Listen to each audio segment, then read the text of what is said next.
राधे राधे दोस्तों। पुरुषोत्तम मास में आपको मिल रहा है पुष्य नक्षत्र। पुष्य नक्षत्र जैसे 27 नक्षत्र होते हैं, तो यह जो पुष्य नक्षत्र होता है अपने आप में बहुत ही शुभ माना जाता है। एक प्रकार से आप समझिए अबूझ मुहूर्त के नाम से जाना जाता है। इस दिन आप कोई भी शुभ कार्य कर सकते हैं। इस पुष्य नक्षत्र के दौरान आप कोई भी कार्य करते हैं तो वो आपके लिए शुभ होता है, जैसे दान पुण्य और गंगा नदी में स्नान, या फिर आप कोई भी धनराशि वाली चीज़ें अपने घर में खरीद कर लेकर आते हैं, वह सब आपके लिए अच्छा होता है। कोई नए चीज़ की शुरुआत कर रहे हैं वह भी अच्छा होता है, लेकिन आपको इसमें एक कार्य बिल्कुल भी नहीं करना है, वह आपके लिए अच्छा नहीं होता है।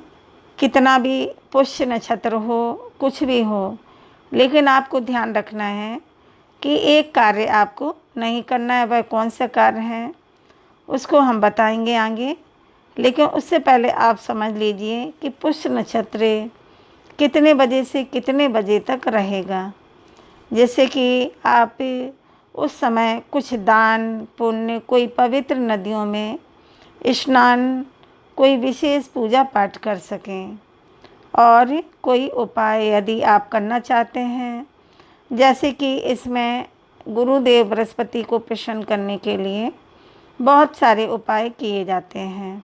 इस बार का जो यह पुष्य नक्षत्र है यह गुरुवार को लग रहा है, तो अलग अलग दिनों में लगने से अलग अलग इसकी महत्वता बताई गई है। जैसे रविवार के दिन लगता है तो रवि पुष्य योग बन जाता है, गुरुवार के दिन लगने से गुरु पुष्य योग बनता है। तो इस बार 2026 में 21 मई दिन गुरुवार को गुरु पुष्य नक्षत्र मिल रहा है, और इस दिन हम लोग यह सभी कार्य करें, आप लोग भी यह सभी कार्य करें और आपको इसका लाभ अवश्य मिलेगा। तो पहले हम आपको बता दें कि कौन से वह कार्य जो आपको नहीं करना है, जैसे कि आप दान पुण्य, सोना चांदी खरीदना चाहते हैं, गाड़ी वाहन लेना चाहते हैं, वह सब करें, लेकिन विवाह नहीं करना चाहिए।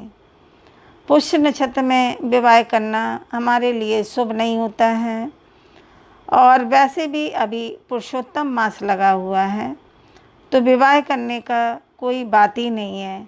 लेकिन आपकी जानकारी के लिए बता दूं कि आपको ध्यान रखना है। दूसरी अहम बात है, यदि आप कोई वाहन लेना चाहते हैं, कोई गाड़ी वगैरह आपके मन में है, तो आप इस दिन ले सकते हैं।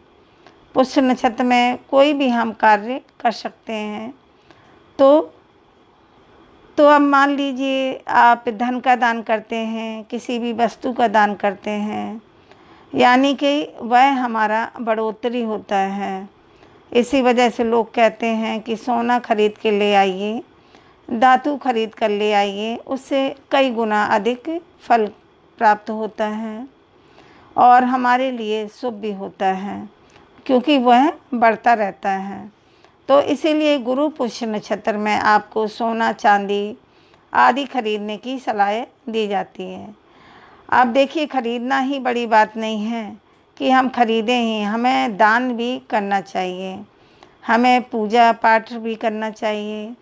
इसमें माता लक्ष्मी, भगवान विष्णु की पूजा भी करनी चाहिए, विशेष मंत्रों का जप करना चाहिए, अखंड दीप लगाना चाहिए। हमारे जीवन में सुख समृद्धि आती है और हमारे पुण्यों में बढ़ोतरी होती है। अब बात करते हैं हमारी संतानों का इसका पुण्य फल कैसे मिलेगा, उनके जीवन में संपन्नता कैसे आएगी। तो इसके लिए आपको गुरु पुष्य नक्षत्र में चने की दाल पीले कपड़े में रखकर हल्दी की गांठ और गुड़ रखकर दान करना चाहिए। एक बार फिर से बताएं, आपको गुरु पुष्य नक्षत्र में चने की दाल पीले कपड़े में रखकर हल्दी की गांठ और गुड़ इसको रखकर किसी भी ब्राह्मण या किसी गरीब को दान करें, तो यह आपके लिए शुभ होता है। अब बहुत सारे लोगों के विवाह में देरी हो रही है, तो आप यह काम कर सकते हैं। गुरु पुष्य नक्षत्र 21 मई को लग रहा है, तो आप इसमें यह चने की दाल वाला उपाय कर सकते हैं। इसमें आपको संतान के विवाह में यदि विलंब हो रहा है तो आपको लाभ मिलेगा। आप जानते हैं कि कितने बजे से कितने बजे तक आपको गुरु पुष्य नक्षत्र गुरुवार के दिन मिलने वाला है। जैसा कि 21 मई दिन गुरुवार को पड़ रहा है, गुरु पुष्य नक्षत्र बोला जाता है। अन्य दिनों में पड़ता है तो अन्य दिनों का वार लग जाता है। 21 मई को सुबह 4:12 से मिल रहा है गुरु पुष्य नक्षत्र। यानी आप सुबह सूर्य उदय के साथ यदि उठेंगे ब्रह्म मुहूर्त में भी उठकर पूजा उपासना करेंगे तो आप पुष्य नक्षत्र में ही करेंगे। अब 21 मई को ही रात्रि में ही 2:49 तक रहेगा। इसे आप 1 मिनट बढ़ाकर 50 मिनट भी मान सकते हैं। ठीक है, अब कोई इसे 22 मई भी कह सकता है। 22 मई की AM कहें तो वो भी थोड़ा समझने में परेशानी हो जाती है। तो आपको सीधा सीधा समझना है कि 21 मई की सुबह 4:22 से गुरु पुष्य नक्षत्र लग रहा है और उसी दिन 21 मई को देर रात्रि 2:49 पर समाप्त हो रहा है। तो पुष्य नक्षत्र पूरे दिन रहेगा और अर्धरात्रि तक है। बहुत ज़्यादा अच्छा समय है। आप इसमें कुछ न कुछ विशेष कार्य अवश्य करें।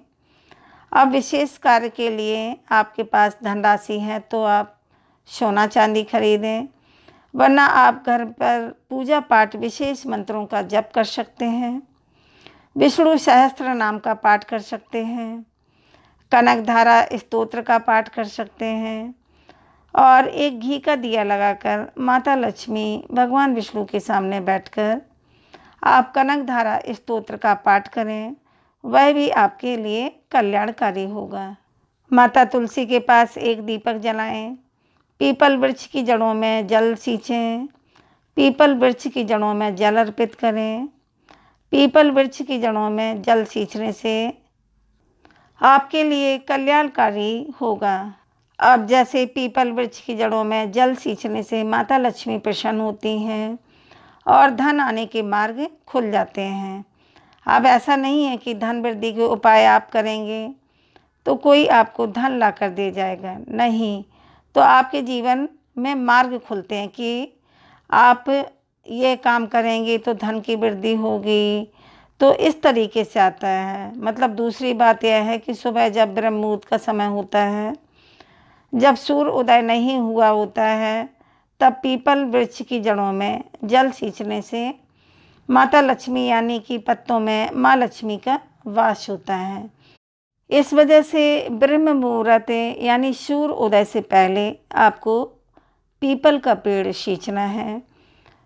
फिर इसके बाद सूर्य उदय के बाद पीपल के पेड़ में दरिद्रता का वास हो जाता है। या फिर आप शाम के समय दीपदान करें, उतना ही महत्व है। तो इन दोनों चीज़ों को आप समझते हुए और गुरुवार का यह उपाय करें। गुरुवार को 21 मई का दिन है। इसमें आप दीपदान कर सकते हैं, जड़ों में जल सींच सकते हैं। मनोकामना पूर्ति के लिए विशेष पूजा उपासना भी आप कर सकते हैं। अब देखिए, पुष्य नक्षत्र में पुखराज पहनने की सलाह दी जाती है। अब पुखराज बहुत ज़्यादा ही महंगा होता है और सोने में धारण किया जाता है या सोने से संबंधित पीतल में, कांसे में भी बहुत सारे लोग करते हैं। लेकिन यह सब ना करके यदि आप गुरु पुष्य नक्षत्र में केले की जड़ अपने दाहिने बाजू में या गले में धारण करते हैं तो भी उतना ही पुण्य फल आपको मिलता है। एक बार फिर समझें, अगर आप यह सब नहीं कर पा रहे हैं तो आप गुरु पुष्य नक्षत्र में केले की जड़ लें और उसको अपने दाहिने बाजू में किसी जड़ को किसी कपड़े में पहले बांध लें, फिर उसको दाहिने बाजू में बांध लें या गले में धारण कर लें, तो भी आपको उतना ही पुण्य फल मिलता है। तो यह 21 मई को दिन गुरुवार के दिन करना है। एक दिन पहले ये आप केले की जड़ लेकर अपने घर में लाकर रख लें और उसे हल्दी वाले जल से धोकर सुखा लें, क्योंकि देखिए जड़ बहुत नाजुक होती हैं केले की जड़। और केले की जड़, और कौन से केले की जड़ लानी है? जो फलदार वृक्ष होते हैं वही शुभ माने जाते हैं। मतलब जिन केले के वृक्ष में फल लगता हो उस केले की जड़ आप लेकर आएँ और प्रणाम करके, पूजा करके, अपने स्वास्थ्य की रक्षा के लिए थोड़ा सा प्रार्थना करके यदि आप ले आते हैं तो आपके लिए वह ज़्यादा अच्छा होगा। उसे सुखा लें और फिर हल्दी का तिलक करके, धूप दीप दिखाकर थोड़ा सा उसे अभिमंत्रित करा जाता है। एक मंत्र आप जप कर सकते हैं भगवान विष्णु का। आप उसके बाद उसे पीले कपड़े में बांधकर या चांदी के जो आपके पास ताबीज़ हो उसमें भी आप बांध सकते हैं। रोज़ आप स्नान ध्यान करेंगे तो हो सकता है कि जड़ सड़ जाए, यानी उसकी जो प्रभाव है वो आपके ऊपर बहुत जल्दी समाप्त हो सकता है। इसीलिए उसे पीतल के या फिर तांबे के या फिर चांदी के ताबीज़ में गले में धारण कर सकते हैं। आप गले में बहुत सारे लोग नहीं पहन सकते हैं तो आप बाजू में भी, दाहिने बाजू में पहन सकते हैं। कोई भी कन्या है, पुरुष हैं, कोई भी इसे धारण कर सकते हैं। यह आपके लिए अच्छा होगा। यदि आपने कोई चैन पहन रखी है तो उसमें भी आप बांध सकते हैं, उसमें भी आप लगा सकते हैं। विद्यार्थियों के लिए भी बहुत अच्छा होता है। तो यह है गुरु पुष्य नक्षत्र के दौरान ही उसी दिन किया जाता है। बहुत सारे लोग मदार का पेड़, जो आग का पेड़ होता है, उसकी जड़ों में भी जल सींचते हैं और उसकी जड़ को भी धारण करते हैं भगवान गणेश की कृपा पाने के लिए। तो आप गुरु पुष्य नक्षत्र में कुछ विशेष कार्य अवश्य करें, जिससे कि आपके जीवन में सुख समृद्धि आए, संपन्नता आए और आपके परिवार में खुशहाली आए।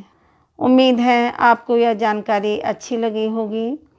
चैनल को सब्सक्राइब करें, वीडियो को लाइक व शेयर करें और कमेंट में हरि विष्णु लक्ष्मी अवश्य लिखें। अब मिलते हैं अगले वीडियो में, तब तक के लिए दोस्तों राधे राधे।